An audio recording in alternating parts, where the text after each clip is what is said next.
as a little kid, we'd go on vacations, and most normal people would go drive somewhere, go on a vacation, and they'd try to get to their destination as safely and efficiently as possible. We'd actually stop and like jump over fences and go walk down transmission right of ways to look at some structure my dad or his company designed or manufactured.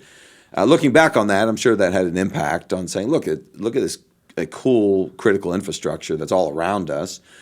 Most folks that aren't in our industry, it almost just blends in with the background for them, right? You're driving down the road and they're not seeing structures, bridges, and transmission structures and lighting structures and all this sort of infrastructure around us. You just live in the world and are almost blind to it. But as a little kid, I saw that stuff, and a lot of it was my dad making me, right? Hey, we're going to go walk down this right away. Let's go check this out.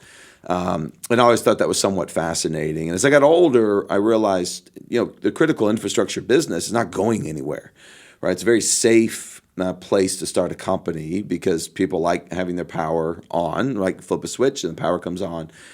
Most folks don't understand the complexity of all the work, the hundreds of thousands of people it takes to generate power and transmit power and distribute power so that when you flip that light switch on, it works. Right. And that fascinated me.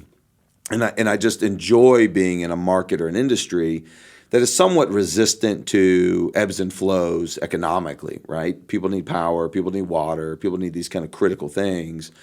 And the market was heavily dominated by a couple players. And so for me, that's great opportunity, right? It's good, stable, growing business and growing market with very few competitors. And so from an entrepreneurship perspective, I said, hey, I think I can be in this space and play in this space.